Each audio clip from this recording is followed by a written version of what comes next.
Supreme court ने कल अस्पतालों की सुरक्षा को लेकर कई सवाल उठाए थे। इसका जवाब ढूंढने के लिए ही नेशनल टास्क फोर्स भी बनाई गई है। सुप्रीम कोर्ट ने पूछा था कि अस्पतालों की सुरक्षा के क्या इंतजाम हैं, क्या एंट्री गेट पर चेकिंग की सुविधा है, रेस्ट हाउस की संख्या कितनी है, ऐसे कमरों में क्या सुविधाएं दी जा रही हैं, क्या अस्पताल के सभी क्षेत्रों में सीसीटीवी कैमरे लगे हुए हैं। सवाल ये कि मरीजों की समस्या के समाधान का प्रशिक्षण उन्हें दिया जा रहा है या नहीं, क्या अस्पतालों के बाहर पुलिस चौकी है या नहीं, क्या समस्याओं के समाधान के लिए इंटरनल कमिटीज है या नहीं।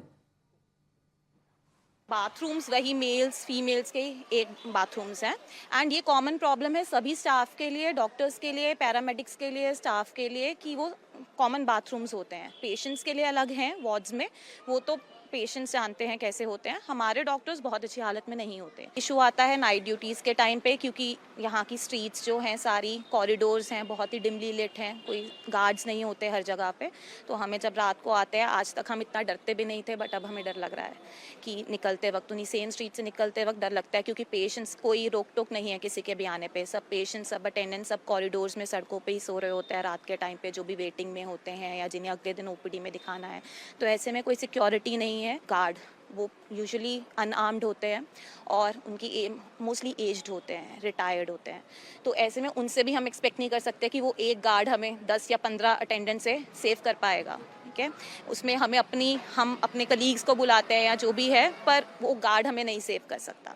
तो ऐसे में हम हमेशा अनसेफ, स्पेशली नाइट ड्यूटी के टाइम पे, क्योंकि डे ड्यूटी के टाइम पे यूजुअली रहता है कि पूरा डिपार्टमेंट होता है तो अटेंडेंट्स भी कुछ कहने से या बोलने से डरते हैं। बट रात को वो अपना आई डोंट नो राइट समझते हैं या वो ऐसी मेंटल कंडीशन में आते हैं कि वो कुछ भी हमें बोल सकते हैं। और बहुत बार ऐसा हुआ है जो हम इग्नोर करते हैं, वो हमें अटैक करते हैं या कुछ भी कहते हैं। वर्बल अब्यूज़ तो बहुत कॉमन है, वो तो होता ही रहता है। ज़रा सुना आपने डॉक्टर्स का क्या कहना है। ये तो इतनी बार होता है कि हमें कई बार इग्नोर करना पड़ता है, हम अपने आप को सुरक्षित महसूस नहीं करते हैं। और सोचिए ऐसी हालत में भी वो अपनी ड्यूटी पर रहते हैं, क्योंकि उनका पेशा सेवा का है। अस्पतालों में डॉक्टर्स के हालात कैसे हैं, मैंने हर अस्पताल की स्थिति आपको दिखाई। इन्हीं की मांगों को लेकर डॉक्टर्स अब लगातार सड़कों पर हैं, प्रोटेस्ट कर रहे हैं। और ये प्रोटेस्ट उनका अधिकार है, क्योंकि जो आंखों देखी देखने के बाद भी अनदेखा कर रहा है वो तो अस्पताल का प्रशासन है, वो तो सरकारें हैं, वो तो मंत्रालय हैं जो इन डॉक्टर्स की सुध नहीं ले रहा। कोलकाता में आज सभी 6 सरकारी मेडिकल कॉलेज के स्टूडेंट और डॉक्टर सड़कों पर है। वी वांट जस्टिस के नारे लगा रहे हैं। थोड़ी देर में पूर्व क्रिकेटर सौरव गांगुली अपनी पत्नी डोना गांगुली के साथ डॉक्टर्स के इस मार्च में शामिल होने जा रहे हैं। हमारे सहयोगी ओंकार सरकार इस वक्त लाइव जुड़ गए हैं, हम सीधा उन्हीं के पास चलते हैं। ओंकार, आज राजधर्म में हमने देश के अलग अलग अस्पतालों में क्या कंडीशन है वो दिखाई, लेकिन सबसे ज़्यादा भयावह घटना जो कोलकाता में घटी है उसके बाद से डॉक्टर्स का आक्रोश कम नहीं हो रहा है, ये बढ़ता चला जा रहा है। आज की तस्वीरें क्या कह रही हैं?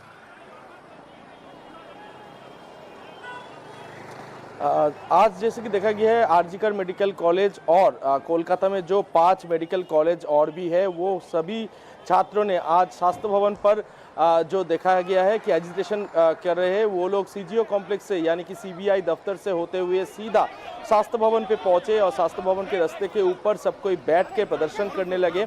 उनका मांग सिर्फ एक ही है कि जल्द से जल्द ये जो कल्प्रिट्स है वो कल्प्रिट को पकड़े जाना चाहिए और डॉक्टरों की जो सिक्योरिटी है, जो सेफ्टी है, वो सुनिश्चित कर दी जाए। हालांकि देखा गया है सुप्रीम कोर्ट ने कल जो राय दिया उसके बाद आरजीकर मेडिकल कॉलेज, देखिए ये जो सुनिश्चित करने वाली बात होती है ना, तमाम तरीके से कानून तैयार किए जाते हैं लेकिन उनका इम्प्लीमेंटेशन ठीक तरीके से नहीं होता। आज हंगामा खड़ा हुआ है, डॉक्टर सड़क पर हैं, आवाज उठा रहे हैं। अगर आज भी इस मामले को गंभीरता से नहीं डील किया गया तो ये भी बाकी मामलों की तरह आया और गया हो जाएगा। और इसलिए इस मामले पर सुप्रीम कोर्ट की चाहे टिप्पणियां हो, चाहे टास्क फोर्स का गठन हो या फिर आज सड़कों पर हो रहा ये प्रोटेस्ट हो, हर किसी की अपनी एक भूमिका है, हर किसी की अपनी एक वैल्यू है। बहुत शुक्रिया ओंकार आपका पूरी जानकारी के लिए और इन तस्वीरों के लिए।